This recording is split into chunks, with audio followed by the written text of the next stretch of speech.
keep the light from turning into darkness.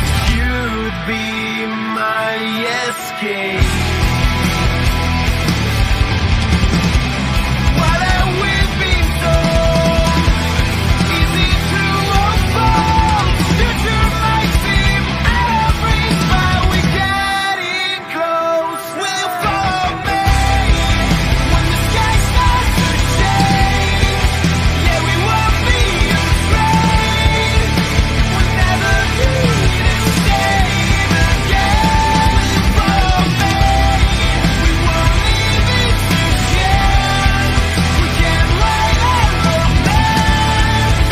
We'll never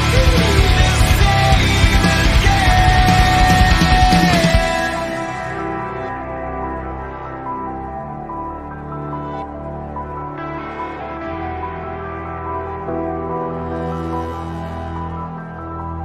Will you follow me when the sky starts to change? Yeah, we won't be afraid. We'll never be the same again. Will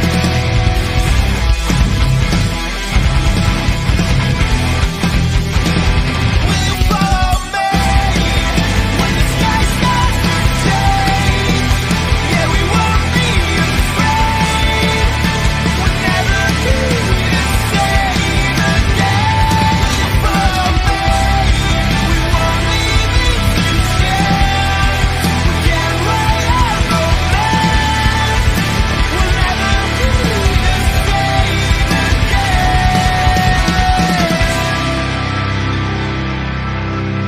same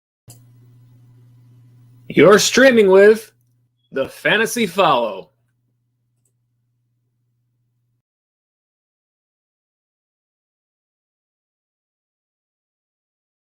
Welcome to TFF Live and Week 12 of Fantasy Football. We're glad that you're with us today for our live stream, taking you right up until game time, answering all your fantasy football questions and getting you ready for your matchups this week. Let's give you a look at what's on today's show. We got a recap from last week's action, player updates from around the league, actives and inactives for the 1 p.m. games. We got some Twitter questions for you today and our start sits for Week 12.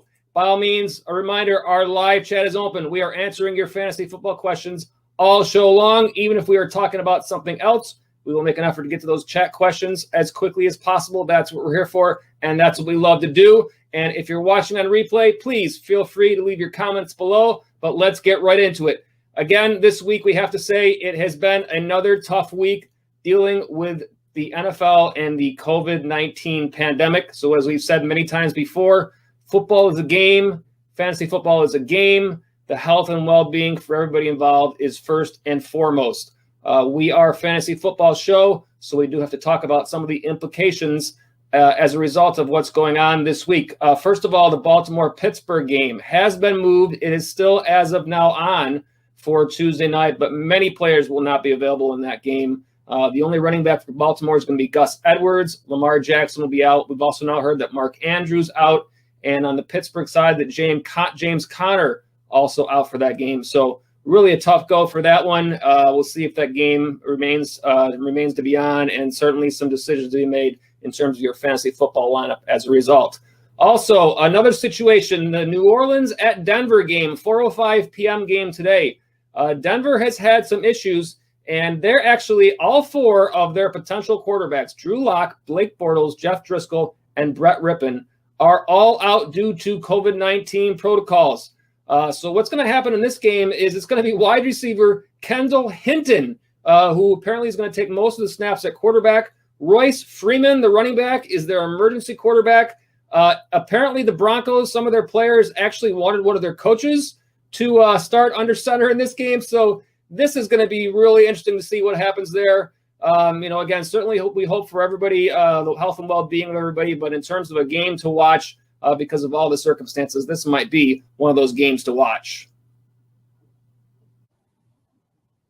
On the road today and facing the Buffalo Bills, the Los Angeles Chargers. Yesterday, they activated their starting running back, Austin Eckler, and he is expected to play today, according to NFL Network's Ian Rappaport. If he does, it will be the first time he will see the field this season since week 4. A great return for your fantasy football team if you've been waiting all year for Austin Eckler. Hopefully gets through this week healthy and potentially is back in your lineup for your run at the playoffs. It certainly is a welcome return both for the Chargers and for your fantasy team. Austin Eckler expected to play today against the Buffalo Bills.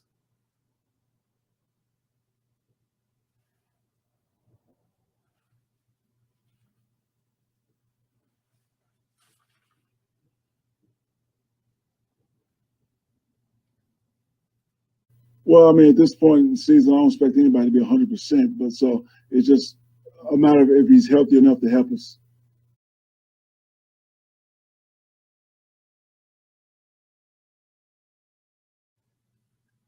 All right, well, moving on to the recap of last week's action. Taking a look at Week 11, of course, we start out as usual at the quarterback spot.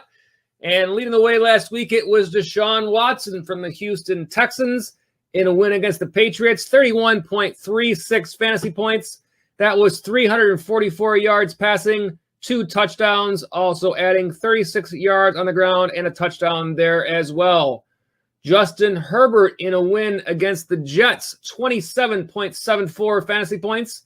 That was 366 yards passing, 3 touchdowns, also adding another 11 yards on the ground as well. And Jared Goff in third place in a win against Tampa Bay, 25.04 fantasy points.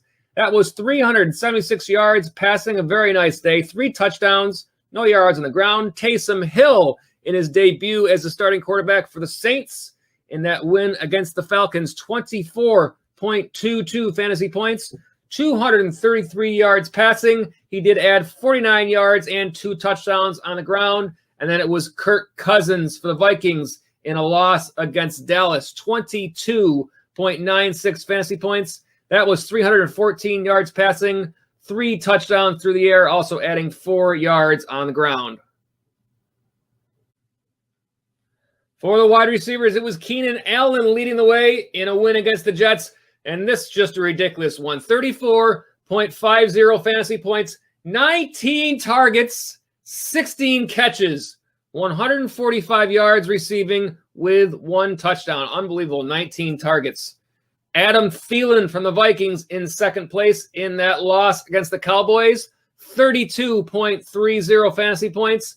That was 123 yards receiving on 8 catches, 2 touchdowns. Then Robert Woods in third with the Rams in that win against Tampa Bay, 30.60 fantasy points. That was 130 yards receiving on 12 catches, 15 targets there for Woods as well. Also 1 touchdown. Tyreek Hill in fourth for the Chiefs in a win against Las Vegas, 27.00 fantasy points. That was 102 yards receiving, 11 catches, and a touchdown. And then Damiere Byrd for the Patriots. That was in a loss against the Texans, 26.30 fantasy points, 132 yards receiving, 6 catches, 1 touchdown, also adding 11 yards on the ground.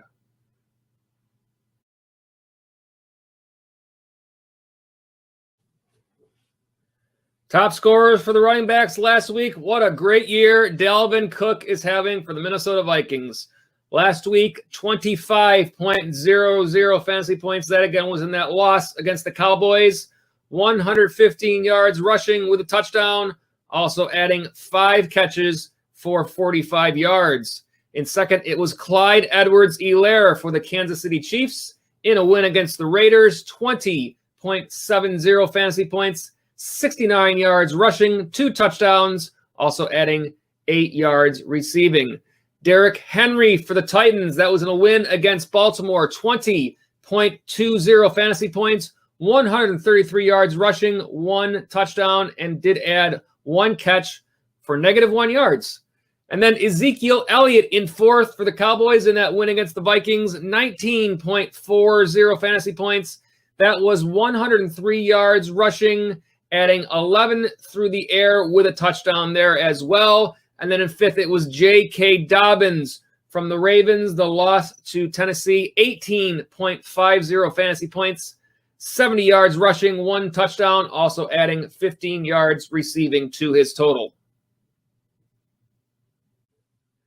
And for the tight ends, a better week than the week before, of course, led by the great Travis Kelce in a win against the Raiders, 26.86 fantasy points. That was 127 yards receiving, 8 catches, 1 touchdown. It was Darren Waller for the Raiders in 2nd in that same game, 21.80 fantasy points, 88 yards receiving, 7 catches, 1 touchdown.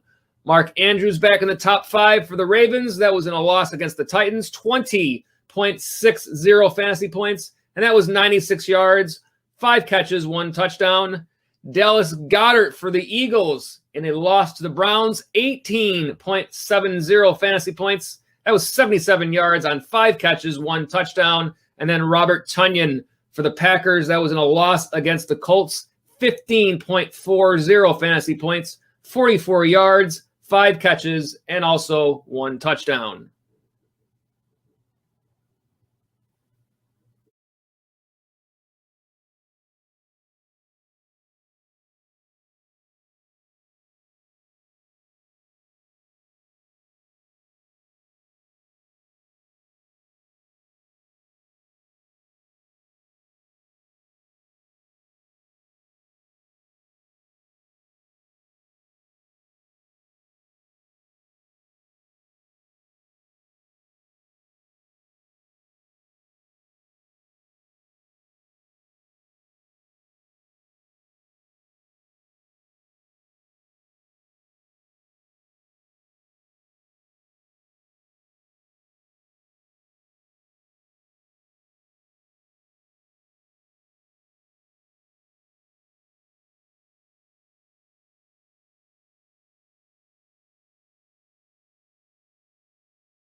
All right, little technical difficulties there. Everyone, no problem. We're back with you. Let's go ahead and come on screen, and let's go ahead and jump right into the live chat because we've got some stuff to go through right away right here.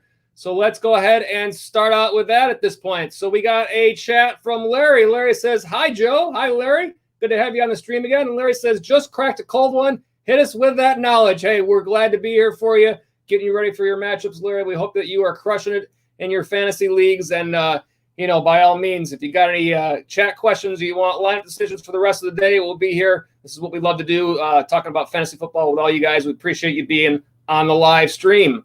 All right, we got a chat here from Colton Cash. Let's see here. WSP, man, fill me in. Maybe I'm missing something here. What's up, man? I got it. What's up, man? It's been a long day, few technical difficulties, so we'll get through this. Hunt or Jacobs, half PPR. Here's a tough one. Let's do this. Let's get up the matchups here. We got this new graphic that we started last week, and this is the fantasy points allowed to the different positions. So we're talking fantasy points allowed to running backs with these two. Kareem Hunt, he is playing at, let's see, what game do we have him in here? It is in I believe it's in the 1 o'clock window. Yes, at Jacksonville. Jacksonville, a nice matchup, currently allowing, as you see on the left side of your screen, the 6th most fantasy points to the running back spot, so definitely a good matchup there. Josh Jacobs playing at Atlanta. Atlanta is 27th. That would be the 6th fewest fantasy points to the running back spot. So in terms of these two players, listen, this is a tough decision because, Josh Jacobs is one of your main players, but it's a tough matchup. Do you feel confident in sitting a guy like Josh Jacobs? I know that I sat him earlier in the year in a matchup against Kansas City based on the fact that I thought that Kansas City would potentially be out to a lead. And, we might not see Vegas run the ball as much. Perhaps he wasn't going to get the work as a pass catcher. I sat him, and it was to my detriment. It was a bad decision. Kareem Hunt, I think there's plenty to go around. Once we go through starts and sits later, he's actually going to be my top start for the day. So I certainly don't fault you if you were to decide to take the matchup here and go with Hunt over Jacobs in this one. Certainly, it's tough to sit a top player like Josh Jacobs, but I think this is a situation where you could make an argument for it. Again, with these, I like to look at four things. I like to look at the ability, the volume, the matchup, and the game script. I think that Josh Jacobs is a guy you drafted high for a reason because of that ability. The volume, he's certainly the only guy, so he has an edge on both of those. Is that offset enough by the difference in this matchup to make it worth your while? I think this is a toss-up to me. I certainly would not fault you going either way with this one. Again, I do have Kareem Hunt as my top start this week, but that doesn't necessarily mean I wish I was giving you more help on this, but Jacobs is a tough sit. I think that if it were me, I would have a hard time putting Jacobs on my bench. Even though the matchup is that much better. Certainly against Atlanta, you would expect some points to be scored. So you would think that Jacobs, simply with the goal line touches, is going to provide you that floor against that tough matchup. I don't think you can go wrong with Hunt if you decide to go that way. But as I usually do with these, I try to present you with my opinion and some information. And hopefully, you trust your gut. You know your roster better than anybody. I certainly would not fault you if you decided to go with Hunt here. But again, Jacobs is a tough sit. I do like Hunt. So if that helps you at all, I'm not going to say that I think he's a bad start. I think there's plenty to go around between Hunt and Chubb in that matchup. And I think Cleveland will play with the lead. I think so they will run the ball plenty in that game. So I don't think that's a bad start for you. Either way, Colton Cash, I hope whichever guy you go with here crushes it. I hope my limited amount of influence there actually helps some, but at least showing you those matchups allows you to get that information so you can make the best decision for your team. And by all means, I hope you crush it today. All right, let me get the left side off the screen there, and I see a chat here coming in from Larry. Larry says, Zach Moss or Jamal Williams, full PPR. I'd have to say, look at the matchups to the running back spot. I have heard some things in Buffalo today that it sounds like they are going to want to run the ball more today than they have been. That's in favor of Zach Moss. In terms of the matchup, playing the Chargers, you see LA Chargers, 10th most fantasy points to the running back spot, so they are in the green. Jamal Williams for Green Bay in the Sunday night game at home against Chicago. Chicago, let me see where they're at, 24, so the 9th fewest fantasy points to the running back spot. Certainly Aaron Jones, I think, gets the bulk of the work there. I think with Zach Moss, you have the opportunity to get those goal line carries. To me, if you're picking between these two, I don't think that Zach Moss is a bad choice here. Obviously, between Williams and Jones, I would think Jones gets those goal line carries. That might be enough to swing your influence to possibly feel like Zach Moss is your pick here, and the matchup is better. And also, I really do feel that a lot of what's being said about this Buffalo game, I think, is going to be a little different than people think. Buffalo is banged up on the offensive line. I think they're going to look for ways to get the ball out of Josh Allen's hands quickly. Potentially, they might be running the ball more than we expect, or even Allen himself. So, yeah, I do think that Zach Moss has some potential in your lineup between those two. I don't think that that's a wrong choice to make for you. Again, Larry, whichever guy you do pick, I hope that they crush it and keep working on that cold one there, and we'll see how these games go. And, Larry, you say thanks, and I say no. Thank you, Larry, for being on the stream. We thank everybody for being with us, and certainly we'll again put up this notification. The live chat is open. We're answering your fantasy football questions all show long. Even if we're doing something else, we will get back to your chats as soon as we can. That's what we like to do, and that's what we're here for. We certainly can give you a lot of content, but we would always rather be talking with you than just talking to you.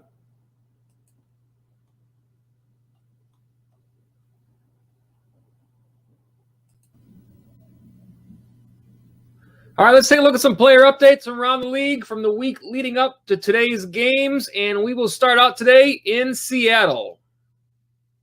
What kind of week of practice did Chris Carson have? Does he kind of step right back in there and fully ready to go? Or yeah, Bob, he looks really good. I mean, he looked explosive and in great shape. He's got fresh legs, benefit. You can tell, you can feel it in his change of direction and all that stuff. So he's really raring to go. Yeah, he's full go. Can you just confirm to us, now that Nick is doubtful and did not practice today, it will be Mitch on Sunday against Green Bay? Yeah, Mitch is going to he's going to be our starter through everything as we go here. He's starting for Green Bay. What does Brandon Allen bring to the quarterback position that you like? Experience. He's got experience in the system. That's why he's here. Played a lot of football over the course of his high school career, college career. Done a really good job. And really the same with Finley. Finley was a 3-year starter in college as well. And he's got 2 years experience in the system. So we feel like we got two guys that know this system very well and could lead us to victory. Just wonder if you can give us a daily update on Teddy and Christian. I mean, as he just said, Teddy practiced, expecting him to play, looked good. Christian got a couple reps, just kind of working him back in. They're not really expecting him to play, just trying to get him back out there, get him comfortable. So, as always with both of them, we'll see how they respond, see how they feel tomorrow. That's with all the other injury guys. Coach, when you do have guys like, say, possibly MVS go down, obviously you got a lot of guys at the receiver position who can step in, but you've also shown you're not afraid to utilize other outlets, whether it's the tight end stepping up, whether it's utilizing Aaron Jones or Jamal Williams in the passing game. How do you, as a caller/designer, kind of make that call as far as, okay, I'm going to lean on these other position groups rather than maybe giving EQ or Malik Taylor or some of those guys opportunities? Yeah, I think it's just a lot of that is kind of predicated on our plan in terms of how we best feel like we can attack somebody and, where the matchups lie. So, and then some of it is just in game. You get a feel for how they're going to do a certain thing, and you might go to I don't want to say a certain style of scheme, but you might dial up something that's designed for one of those other positions. So I would say I think we have enough in each and every week where we could go whichever way that we need to, because there are so many variables in our game in terms of and injuries definitely factor in, unfortunately, and you got to be able to adjust. You can't just not have answers for whatever it is the defense may be presenting to you.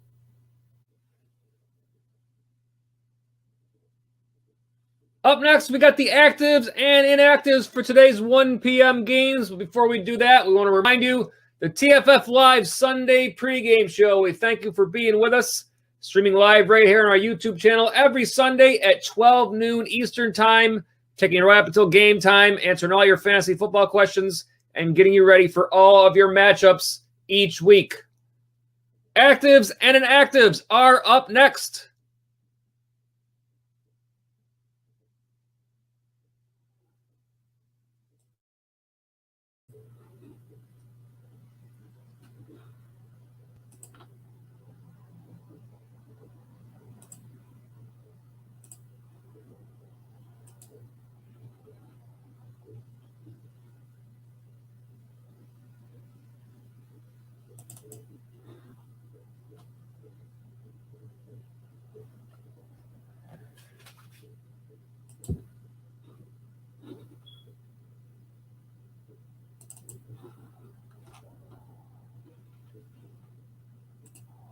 All right, let's get you ready for your actives and inactives for the 1 p.m. games. The lists are out. We are just finalizing them for you. We have the first game for you. Before we do that, we'll remind you that our live chat will remain open. We are obviously, that is the main deal of what we do here. We are here to answer your fantasy football questions. So even if we're talking about anything else, feel free to drop us a chat. We will get to that as quickly as we can, even as we're going through all the other information. In the meantime, let's get you ready for your 1 p.m. games. And we will start out first with Las Vegas at Atlanta. Some information of note here. Some players that are out. Todd Gurley is out in this game. It'll be Brian Hill for the Falcons. Also, Julio Jones is inactive in this game. No Julio Jones. Be sure to get him out of your lineup.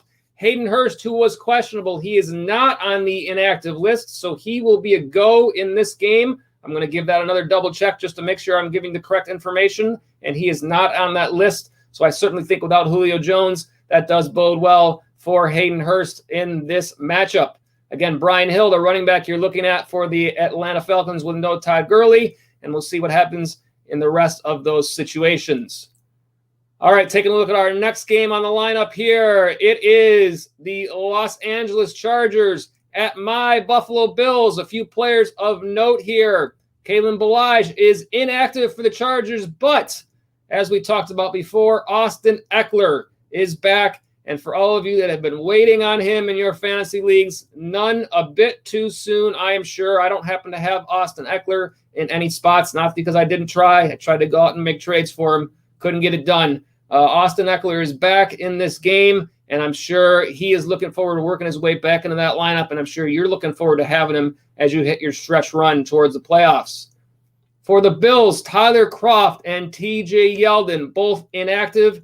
And also of note here, I want to call up on the Bills side, as I was talking about before, one of their top offensive line players in Cody Ford. He is also out for this game. And that has a big impact on, in my opinion, how this game goes. And I do think, although he's not on my start list this week, a player to look at this week, a sneaky play, is Cole Beasley. It's not necessarily a great matchup in terms of the wide receivers, but you've got John Brown out. Cole Beasley in the games that John Brown did not play averaged 8 targets. And I do think with the fact that they're banged up on the offensive line, I think they may likely try to get the ball out of Josh Allen's hands a little quicker. That could mean more looks in the slot for Beasley, something to watch for in this matchup. All right, the next game we've got up to take a look at here. It is the New York Giants at the Cincinnati Bengals. No Joe Mixon, no Joe Burrow. Obviously, you all know that. But active in this game is Giovanni Bernard. I did not expect that so much. I actually went out and picked up some IGP Ryan in some spots just as kind of a backup or a blocker type play. Nonetheless, Giovanni Bernard, he was in concussion protocol, so that was kind of out of his hands. Again, he is not listed on the inactives. I'm going to double check that just to make sure there's not anything there that I am missing. But no, I do not see him coming up on any of those lists. So Gio Bernard active for this game. All right, taking a look at the next game on our run of games here. It is Tennessee at Indianapolis, second meeting this season between these two teams. Inactive for the Titans is Adam Humphries. Phillip Rivers came up questionable for Tennessee. He is active. Phillip Rivers, as I heard on one of the shows this morning, never misses games. However, on the Indianapolis side, Jonathan Taylor will not be playing this game, and that is protocol. That is not an injury, but he is not going to be able to play this game, and so that certainly impacts your decisions with potentially Nyheim Hines in a nice matchup towards the running back spot. I think he is a nice play. I would not expect, since he had that big game against Tennessee the last time, I wouldn't think that Jordan Wilkins would really get the nod over Hines. Interesting to see how that one plays out in that second meeting between these two teams. All right, the next game up on the run, that clicked over quickly. I wasn't expecting that, but there it is. And disregard those records because those are not correct. Those were supposed to be deleted off this graphic, and this is what happens when you're trying to quickly put in the actives and inactives. But nonetheless, the names are correct. Christian McCaffrey not playing in this game. Teddy Bridgewater is. On the Minnesota side, you don't even know what the records are for these teams. Actually, Minnesota is not 6-3. Don't worry about the records. Disregard. Adam Thielen, also protocol. Not injured, but he is not available for this game. Irv Smith is out with injury.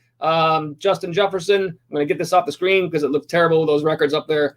Justin Jefferson gets a big bump in workload there, I would think, in the wide receiver core for Minnesota this week. We will see what happens in that game. And certainly I think Mike Davis is, again, a fine start as he's been most of the season. All right, let's hope there's no records on this graphic. Oh, beautiful. The next game up is Arizona and New England. Didn't even bother taking a look at New England's injury report this week because, like they usually do, they probably listed about 175 players on their questionable side. So I didn't even bother looking. But nonetheless, I did look at their inactives when they put those out, and nobody of consequence on there. Brian Hoyer is on their list, but that really is not impacting you and your fantasy team. Larry Fitzgerald, again, protocol, not an injury. Larry Fitzgerald not available for this game for Arizona. Perhaps we see a little bump there for Christian Kirk as a result. Not sure if that makes a big enough difference in that potential play there. All right, the next matchup we're taking a look at here is Miami and the Flying Adam Gases. We have some players to look at here. Tua Tagovailoa is inactive this game. It'll be Ryan Fitzpatrick in a revenge game, one of the 55 58 possible revenge games that Ryan Fitzpatrick has in this league. I think the number's up to now. If you play for teams like 4 times each, there's a lot of revenge going around out there. But I do think Ryan Fitzpatrick is a fine streamer this week at the quarterback spot.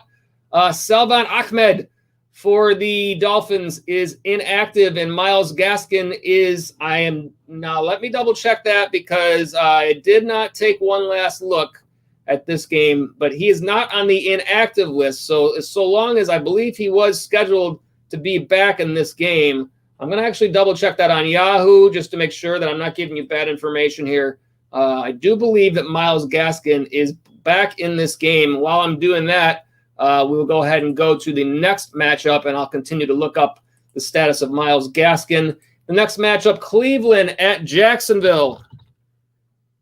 A couple of names here to take a look at on the Jacksonville. Yeah, Myles Gaskin is on IR, so disregard that. Don't pay any attention to that. I thought I had heard somewhere that Gaskin was going to be back this week. That is absolutely not correct. So please do not play Myles Gaskin in your lineup. It does look like they're deciding if they might play him next week. You won't get many points from him this week, and I certainly don't want to give you that bad information. So yeah, no Myles Gaskin for Miami. Again, this game, Cleveland, Jacksonville. On the Jacksonville side, Gardner Minshew again out. Mike Glennon at the quarterback spot for Jacksonville today. DJ Chark is out. This game could be a mess. Don't know exactly what's going to happen here, but again, as we talked about earlier, the benefactors are Nick Chubb and Kareem Hunt in what is already a good matchup and potentially a very bad day for Jacksonville. Let's hope that James Robinson still has a nice day. And, of course, if you have Cleveland as a defense, probably a good week to go ahead and get them going because I would think that you've got a good opportunity to get some nice DST points in that one. All right, taking a look at the rest of the matchups without getting into any of the injuries, just to go through the rundown. The 405 window, we've got New Orleans at Denver. We talked about the situation there already. Obviously, Taysom Hill starting again for the Saints. Also at 405, San Francisco at the Rams. 425, Kansas City at Tampa Bay. A little bit of a tough matchup there. Tampa Bay defensively, see what they've got to put up against CEH and the Chiefs. And then the Sunday night game is Chicago at Green Bay, another sticky one there with Chicago's defense.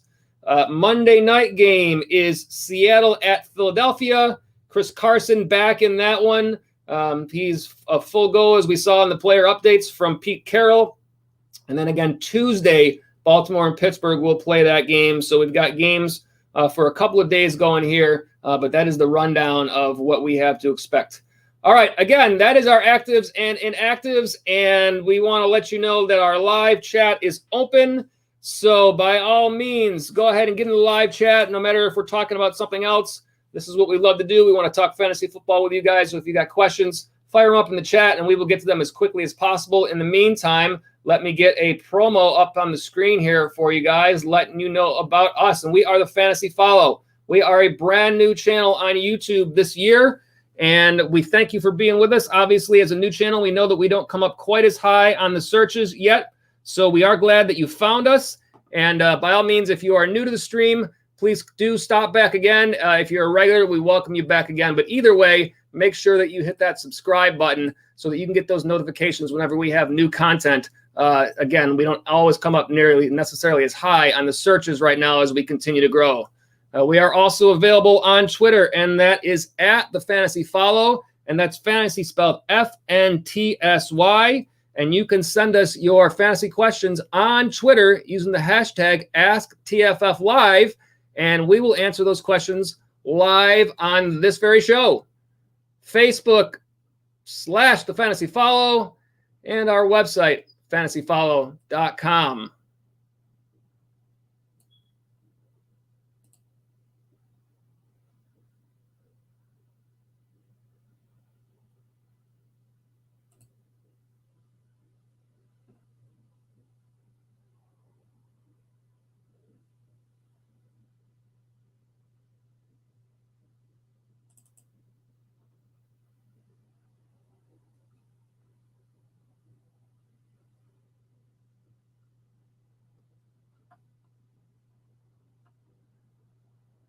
All right, let's go ahead and actually, we do have a Twitter question to go through this week, so I'm going to get this off the screen. I'm going to hope that this works because the actual graphic that I prepared did not show up as I expected. But, oh, hey, look at that. Well, it's right over my face. Let's try that a different way.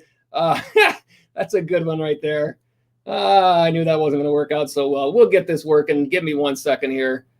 We do have a Twitter question, and this is from Evan DePaulo, who sent us a question during the week, and we are going to attempt to answer that for Evan as soon as I get things squared away here. For whatever reason, the actual graphic that I built did not show up. So here's what we're going to do. We're going to do it this way. There we go. Evan at E DePaulo says, at the Fantasy Follow, Evan, you forgot the hashtag. Evan, what are you doing? We'll forgive you for that. You asked Curtis Samuel or Robbie Anderson, 2 players for the Carolina Panthers. This is a little bit of a tricky one to me because, to me, I really still feel that Robbie Anderson is the guy that Teddy Bridgewater likes to go to the most in that offense there. But we have seen Curtis Samuel have some nice games there. I certainly think there is room for both. But what I would like to do is I would like to get the matchup up on the screen. So I'm going to go ahead and take this down, put myself back on screen. We'll figure this stuff out as we go here. The wide receiver matchup today, we got Carolina playing. Let's see, what time do they play at? They are in the 1 p.m. window. Yes, on the road to Minnesota. So Minnesota currently very nice to the wide receivers, allowing the 4th most fantasy points. I would like to take a look at some stats for both of these guys to try to give you as best of information as I can to help with this question. My gut says I like Robbie Anderson because I just feel like Robbie Anderson is more the number 1 guy there, even though DJ Moore certainly has been playing very well the past few weeks. My gut tells me that it's Robbie Anderson, but I do want to get you a little bit more stats to go with that. So Anderson, in terms of targets, still seeing a nice volume. Hasn't necessarily seen as much production lately, but in his last 5 games, target-wise, 8, 8, 13, 6, and 9. Yardage-wise, 2 of those games over 60 yards, and the rest under. He hasn't had a touchdown actually since week 1. And on the other side of that, let's take a look at Curtis Samuel. Let's call him up here. Let's see what he's done. Now, obviously, they use Curtis Samuel in some more gadgety ways in this offense as well. But in terms of targets, last 5 games, 6, 5, 9, 5, 10. Touchdown in 3 of the last 5 games. Evan, I see why you're asking this question. This is a tough one. Do you go with a hot hand, or do you happen to trust Robbie Anderson more as the main guy there? It's a toss-up. Wow. I mean, based on what he's done recently, I don't know how you probably can't go away from Curtis Samuel here if you have to make this decision. I think it's a tough one.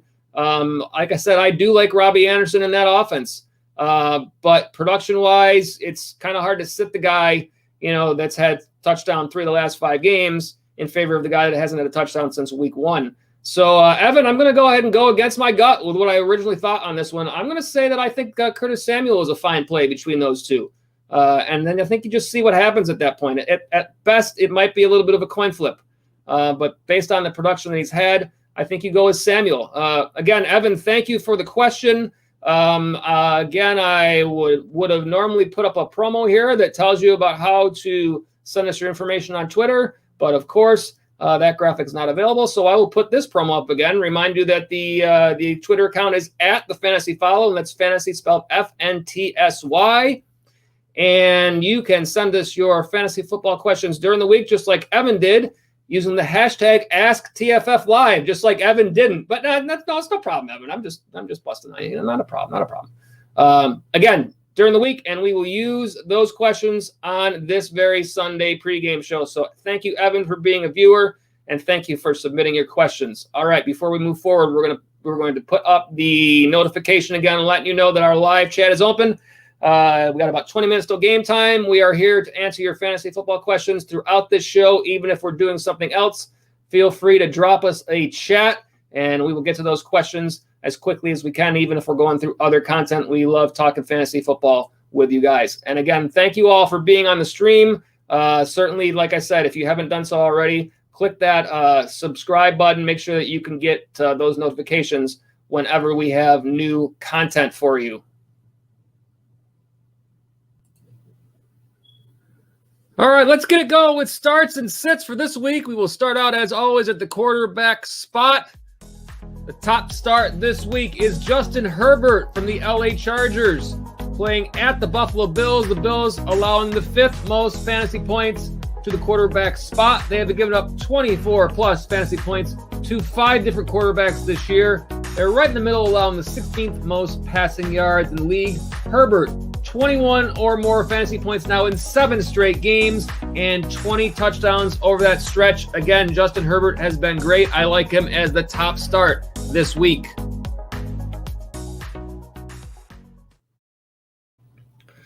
All right, here's the rest of the top 5. We talked about this a little bit last night on our live stream that we did called Saturday Stars. We went through some of these top matchups. I do feel when looking through a lot of these players for Week 12, I feel like this is going to be a high-scoring fantasy football weekend. There are so many good matchups among fantasy-relevant players. I really feel like this is going to be a high-scoring week. I can't say for sure if that means a high-scoring week in terms of actual football points, but in the fantasy football world, I do feel like there is going to be a lot of high ones here, and certainly as we push towards those playoffs, we'll have to see how that works out for you. We hope that you guys are all on the good end of that scoring production. But nonetheless, the rest of our quarterback starts for Week 12. Ryan Fitzpatrick, talked about him a little bit before. The Jets have allowed 24 or more fantasy points to 5 quarterbacks this year, giving up the 3rd most passing yards in the league. Fitzpatrick in Week 6 against the Jets had 191 yards, 3 touchdowns, did have 2 interceptions. That was 18.04 fantasy points. And in 4 of his 6 games that he started this season, he was 23 or more fantasy points. I do like Ryan Fitzpatrick as a streamer this week, or as we talked about last night in the chat on Saturday Stars, as a potential for like a 2 QB league to be your second quarterback this week. I think he does have a nice matchup there.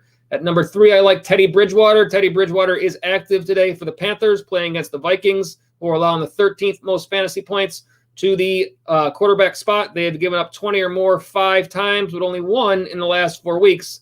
But they are still giving up the 8th most passing yards in the league.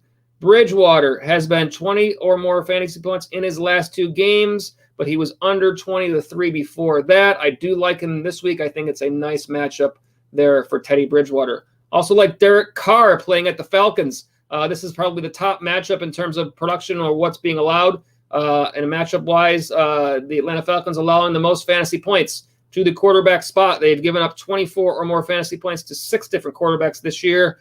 Carr has been kind of in terms of fantasy production. He's had 20-plus fantasy points in just 1 of his last 4 games. Nonetheless, a nice matchup here makes it a potential for you to have value on your team. And then Phillip Rivers, I even included Phillip Rivers here on the top 5. Surprised me. I didn't expect to, but when I looked through the information, it's kind of hard not to. Tennessee allowing the 9th most fantasy points to the quarterback spot. They've allowed 20-plus 4 times, and they're giving up the 6th most passing yards in the league. And again, without Jonathan Taylor, perhaps they are throwing the ball more today. And Rivers, 308 yards, 1 touchdown in Week 10 when they played Tennessee. That was 16.32 fantasy points. He's had 22 or more 3 of the last 5 games and 3 touchdowns in each of those games.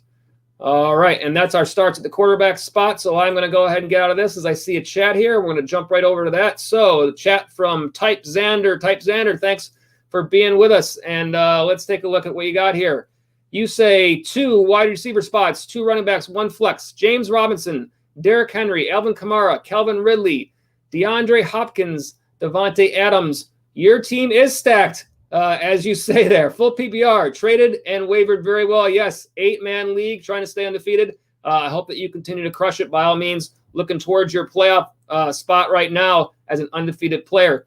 If I'm going to take a look through these players right now in terms of matchups, I'd say that you can't sit Kamara probably ever, regardless. Now, in an 18 league, it might be a little bit different. Let's do this. Let's put up some information on the left side of our screen to help you through this, because we have this nice information here for you. So in terms of the running back spot, let me get these matchups here in front of me so I can intelligently try to talk about these instead of just making guesses. Let's see here. New Orleans playing at Denver. Oh my goodness, this is going to be, I don't want to use the term that I was going to use, an S show. That's harsh considering that Denver, it's not their fault what they're going through, so I won't use that term. But Denver, I mean, this could very easily be a shutout for New Orleans today. In terms of what Denver is allowing, if you look on your left side of the screen, the 18th most fantasy points to the running back spot. So right in the middle, certainly not in the red. Derrick Henry for Tennessee at Indianapolis, the Colts, allowing the 5th fewest fantasy points to the running back spot. And then James Robinson for Jacksonville, home against Cleveland. They may not have much other offense to go to besides Robinson, Mike Glennon at quarterback. Cleveland, in terms of what they're allowing, I believe that they are 25th. So the 8th fewest fantasy points to the running back spot. A couple of not so great matchups there. I don't think that you can sit either Henry or Kamara. We'll keep Robinson in mind when we move over and talk about the flex. Going to the wide receivers next. Ridley is for sure to me this week. Without Julio Jones, I think he's going to have a large target share. Las Vegas, as you look at the matchups there, 13th most fantasy points to the wide receiver spot. So I definitely like Ridley there. DeAndre Hopkins, I don't know how you could ever sit him. But in terms of the matchup, let's see, Arizona playing at New England. New England 18th most fantasy points to the wide receiver spot, right in the middle of the pack.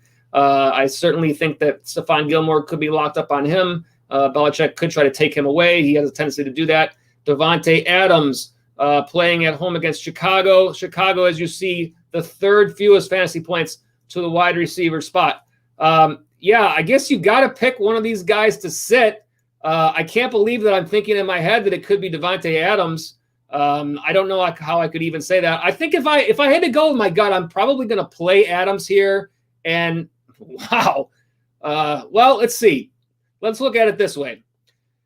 This comes down to if DeAndre Hopkins is locked up with Stephon Gilmore, and he's the 3rd of those 3 guys, if I were to rank them in order of how I feel about them right now, just looking at them. Again, I always say, go with your gut here. You know your roster better than anybody else. I try to give some opinion and back it up with some information.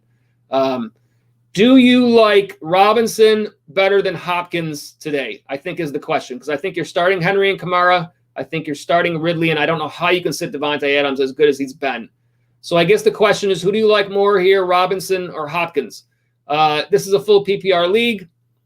The target share is probably going to be there. I don't know how they can possibly shut him out. So I think probably it's Hopkins over Robinson to me. Just simply that matchup. Let me take a look again at the matchup to Cleveland is allowing the 8th fewest fantasy points there. Not a great matchup. They are in the red. I certainly think that Cleveland's going to have the lead for most of that game. So Jacksonville could be forced to throw it more than they want to. To me, it's probably basically you're picking 5 of these 6 guys. It's probably James Robinson is the odd man out here. I think that's probably it in terms of what I'm looking at, a reasonable thought here. But again, go with your gut. You know your roster better than anybody, and by all means, the guys that you choose, I hope that they crush it. But I don't know how I can sit Ridley, Hopkins, Adams, and I don't know how I can sit Henry, Kamara. So to me, Robinson is probably the player that misses out this week. And I will say that I actually have James Robinson on a roster who I'm sitting this week as well. I happen to be very, very well off at the running back spot with Kamara, Josh Jacobs, Mike Davis. So I've actually got him on my bench as well this week. So again, hope they crush it for you. And Type Xander, you say appreciate it, man, and I say no, thank you for being with us on the stream.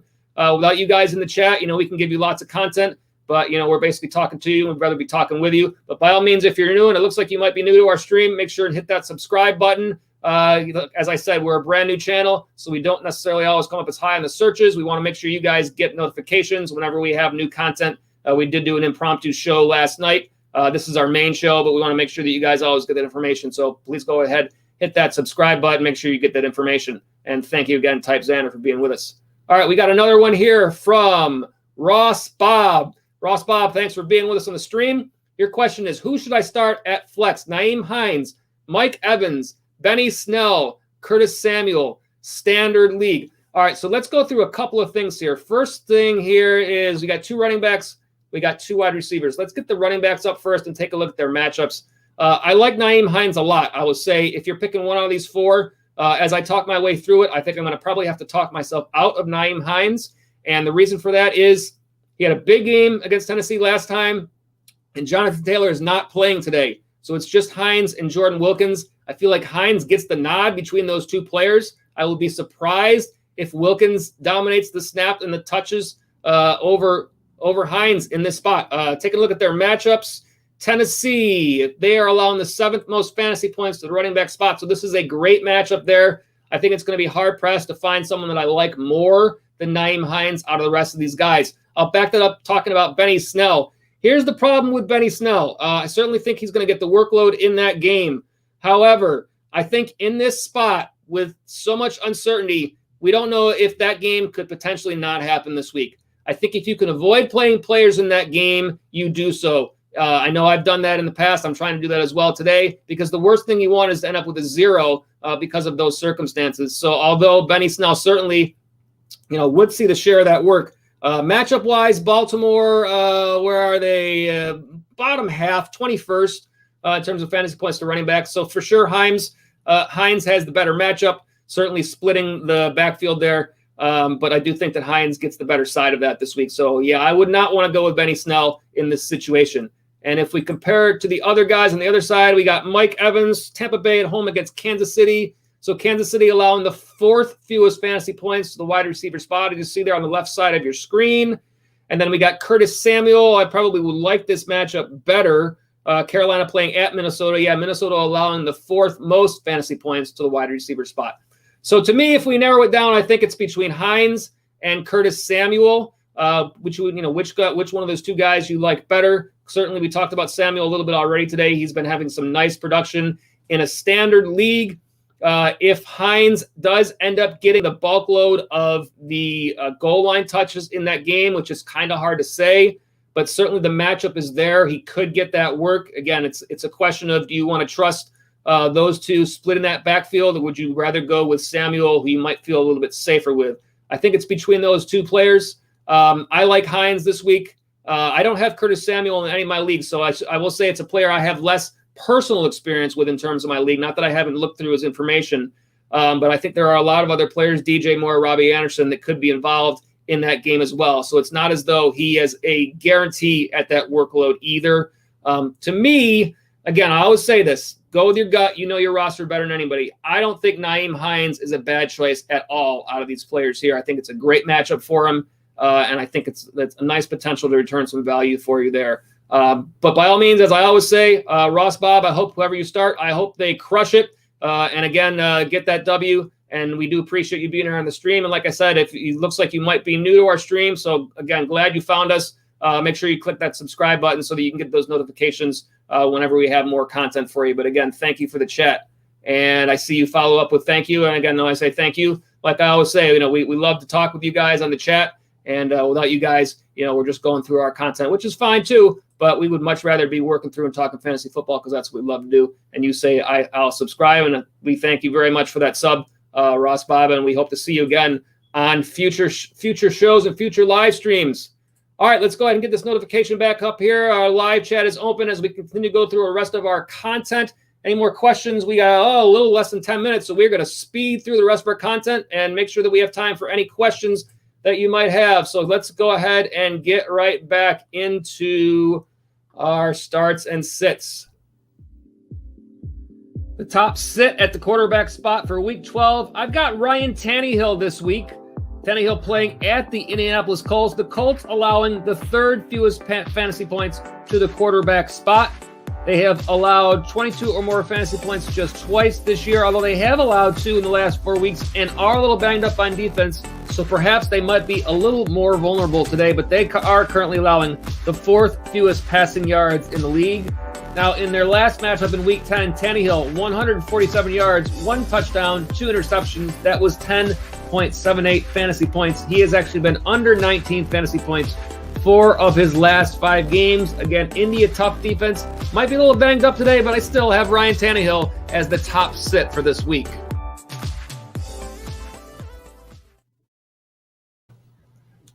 And we are speeding through the rest of the top 5 as we approach game time right here. So let's go ahead and give you these very fast. We'll get to your chats next. I'll put this back up on the screen while we do that. The rest of the top 5 sits. Mitchell Trubisky against Green Bay. Drew Lock is out. today, so disregard that. Do not play Drew Lock. You will not get very many fantasy points at all. Sam Darnold is a sit back in the lineup for the New York Jets, and Carson Wentz has a good matchup against Seattle, but I do not like what we've seen from him so far this year. Just so inconsistent. So I have Carson Wentz as a sit. Let me jump back over to the chat. And Ross Bob, you asked, should I keep Claypool as my WR2? So let me go ahead and let's get the graphic off the screen here so I can go through and comment on this. So Claypool as my WR2, I'm going to take a look at what you have for the rest of your roster again. You're thinking of potentially sitting Claypool, moving probably Curtis Samuel into that spot, and then that opens up your flex for Nyheim Hines. I like that move a lot. Again, there's so much uncertainty. You know, you're making a push towards your fantasy playoffs at this point. You got a potential 0 in Chase Claypool, a potential 0 in Benny Snell, and it's nothing of your fault or theirs. It could just happen in this situation. I think if you can get away, and if you have players that have good matchups that you can, pop them into those spots instead, you have 2 players that you have very nice matchups with, Curtis Samuel and Nyheim Hines. So rather than making a decision between those 2, then yeah, you can perhaps move Claypool out, put Samuel in there, and then play Hines at your flex. Perhaps it's not what you would do most weeks because Claypool has been great. But in this particular week, with the situations that we're dealing with, unfortunately, there's nothing much that we can do. And we've continued to see more players popping up protocol-wise on both sides of that game. So I think there's as good a chance as not that game potentially doesn't happen this week. They've already pushed it back a couple times into Tuesday. So, yeah, I think if you can avoid players in that game and still get good value and feel like you have a chance to win without playing those players, I think it's a very reasonable thought. So, yeah, if you're thinking about potentially getting Samuel in there in place of Claypool, Hines in your flex, I don't think there's anything wrong with going that route. Again, Ross Bob, thank you for the chat. Appreciate, again, being on the live stream. And by all means, hope to see you on some more live streams and hope whichever guys you go with, they, as always, as I always say, I hope they crush it. The top starts and sits at the wide receiver position for week 12. The top start this week, I've got Calvin Ridley playing against the Las Vegas Raiders. The Raiders currently allowing the 13th most fantasy points to the wide receiver spot. Now, this is not necessarily the highest matchup on the board, but I do think with Julio Jones banged up, this is a great spot for Calvin Ridley in this offense. The Raiders have allowed 22-plus fantasy points 4 of the last 5 games to a wide receiver. They are giving up the 5th most passing yards in the league. Ridley, no touchdowns since week 7, has been kind of battling some injuries of his own, but seemingly healthy now. Last week, 9 targets at the Saints, his most since week 5. I like Calvin Ridley as the top start this week.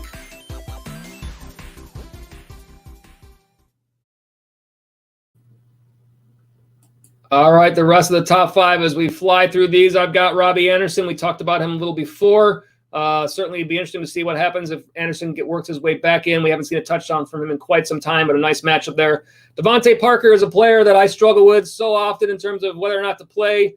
Just a lot of games that he's put up where you feel like he has such potential and he just doesn't get there with the points. But nonetheless, a great matchup. Michael Pittman Jr. for the Colts playing against Tennessee. Tennessee is allowing a lot of points to the wide receiver spot, and also Nelson Aguilar against the Falcons. Same sort of situation there. I think there's all players that you can potentially play as, again, we continue to fly through our starts and sits as we get closer and closer to game time.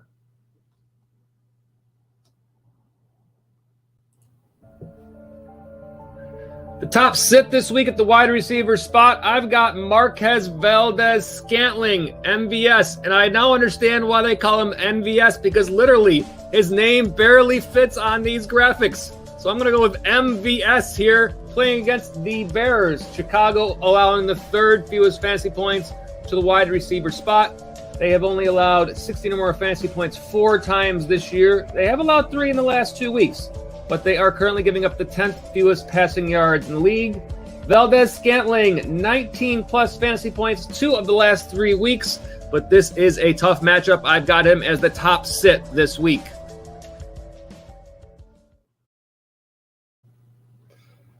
The rest of the top 5 here, and I'm going to back this up with the question that you asked, Ross Bob, if you're still on the stream, talking about Chase Claypool. I'm only going to go in depth about him. You can read the rest of the names. But Claypool's matchup, Baltimore has allowed the 5th fewest fantasy points to the wide receiver spot. So when you compare that to the matchup for Carolina, Minnesota allowing the 4th most fantasy points to the wide receiver spot. Again, all the more reason why I think it's a very valid choice and a very valid argument to make that you could potentially move Samuel in there, protect yourself against that game possibly not happening, and again, have a player with a nice matchup in that place.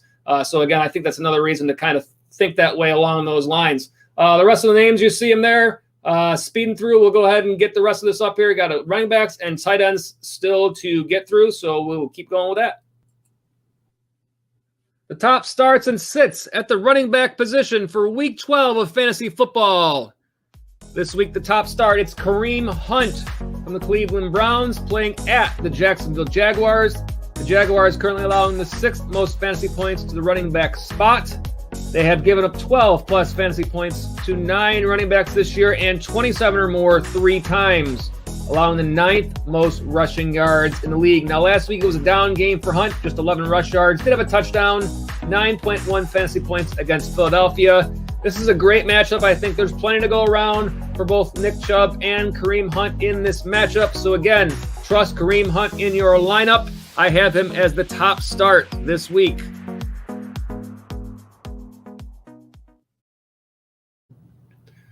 All right, and there's the rest of your top 5. I think Miles Sanders is a fine play this week. Ronald Jones has been playing well, still sharing that backfield with Leonard Fournette. A good matchup for David Montgomery coming back from injury against the Bears, although his production hasn't been great. You would expect him to still see the volume. And Brian Hill taking the spot for Todd Gurley today against the Raiders. The top sit this week at the running back spot, it's Melvin Gordon from the Denver Broncos. Ooh, this game. I mean, this is going to be a game worth watching, but unfortunately, when you're starting a wide receiver from your practice squad at quarterback and you're playing the Saints, who are allowing literally the fewest fantasy points to running backs this year, you don't imagine they're going to want to throw it much. And how are they going to run it? This one is, wow, this is going to be an amazing one. In terms of the matchup, the Saints, they have not allowed a running back over 15 fantasy points in the last 6 games. They are currently allowing the 2nd fewest rush yards in the league. Gordon had a nice week last week against Miami, 2 touchdowns and a decent fantasy game, but this is a much worse matchup in addition to all the other circumstances compounding this one. I think that Melvin Gordon is best left on the bench, and probably anybody for Denver best left on the bench this week. I've got him as the top sit.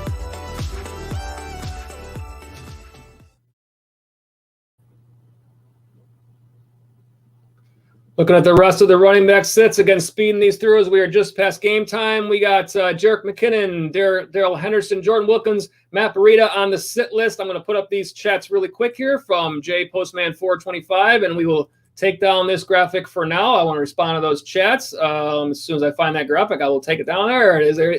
You say, I have Claypool on my bench, so much risk with the game maybe not being played. I absolutely think that's a wise and prudent decision to make there. And then I did see your next comment says playing Godwin instead. Obviously, that matchup with Kansas City is not as great of a matchup on paper, although Claypool not a great matchup either. Kansas City, I will try to put up there on the screen for those of you still watching. I know that we are past game time, but Kansas City is allowing the 4th fewest fantasy points to the wide receiver spot.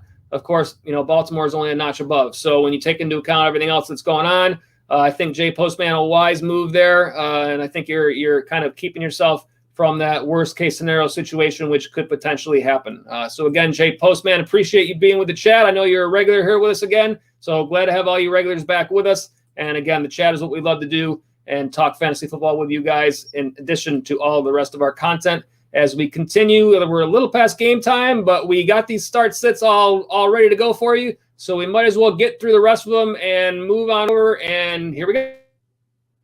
Top starts and sits for Week 12 at the tight end spot.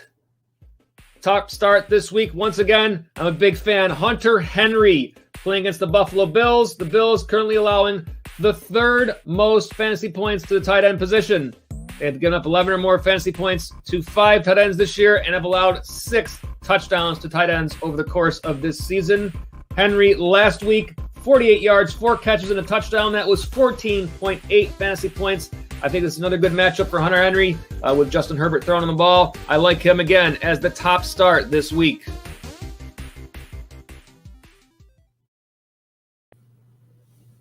And some more guys that you can start, minus possibly Evan Ingram. That's what I always have to say about Evan Ingram.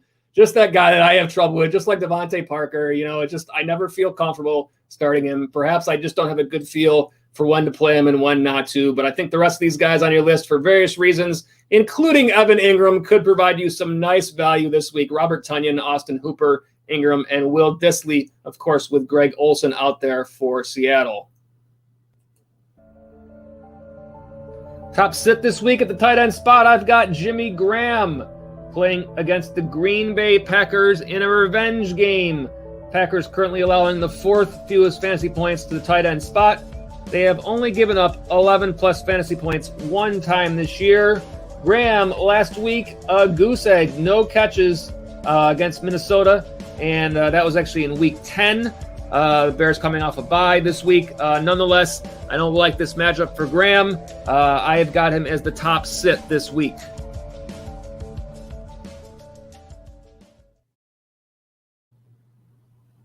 So the top five here, a couple more matchups that I don't think are great. Jared Cook against Denver there. Gerald Everett, Jonnu Smith, and Dallas Goedert. Will somebody please explain to me how to figure out the Philadelphia Eagles tight ends? I have no idea. Last week I didn't like Goddard. He played well. Other weeks some good matchups. They're starting to fall into that same category. So, again, another couple of tough starts there, but we will see what happens as these games progress. Again, that wraps up all of our starts and sits. We had a lot of content to go through for you in just an hour show. We had a lot of good chats today. We appreciate all you guys being with us on the stream. And again, we love talking fantasy football with you. So glad that you guys were all with us, whether you are new viewers or returning viewers. We do appreciate it. But by all means, if you haven't done so yet, make sure and get that subscribe button clicked so that you can get those notifications when we have new content, just like we had a Saturday show last night that we did that wasn't one of our normal shows. We hope that all of you guys can find out whenever we have that information. We will also get some other information up here on the screen to remind you of what we got going, and that is this show, the TFF Live Sunday Pregame Show. Again, we thank you for being here. We're here every Sunday at 12 noon, streaming live on our YouTube channel, going through all of the information to get you ready for your matchups and answering your fantasy football questions all show long. So again, we thank you for being with us on this show and the rest of our information. We are the Fantasy Follow. We are a brand new YouTube channel this year. We thank you for being with us. Again, we want to make sure you get those notifications when we have new content available for you. And also you can follow us on Twitter, and that's at the Fantasy Follow. It's fantasy spelled FNTSY. And you can also send us your fantasy football questions during the week to our Twitter account using the hashtag AskTFFLive. And we'll answer those questions as we did today live on this very show. Facebook/FantasyFollow, our website, fantasyfollow.com. It's been another good show, getting ready for these good day matchups again. We're a little bit past game time, but not a big deal there. Hope you get right over and check out everything, all the games that you want to watch. Again, as I said earlier, we'll see if my prediction comes true this week, as I feel, based on looking at all these matchups and going through all the information for these players this week, I feel like there are so many favorable matchups for playable fantasy players that this could very well be a very high-scoring fantasy week. So if you're wrapped up in a matchup that hinges your playoff hinges on, by all means, if you're down a little bit, I think you just still stay in there, hang in there. There's a good chance to have another big game out of one of your players to make that run. It's going to be an interesting day of games. I'm definitely going to try to get a little time to watch that Denver game, because I have, thought about, starting one of those guys. You got a wide receiver and a running back who are potentially playing quarterback in this game. Could you be playing those in your lineup, and how would that work out for you? A lot to look at, a lot going on, but the games are on. We're a little bit past game time. So yeah, we're going to get to taking a look at everything, and appreciate you guys again being here. And as I always say, good luck in fantasy. We'll see you next week.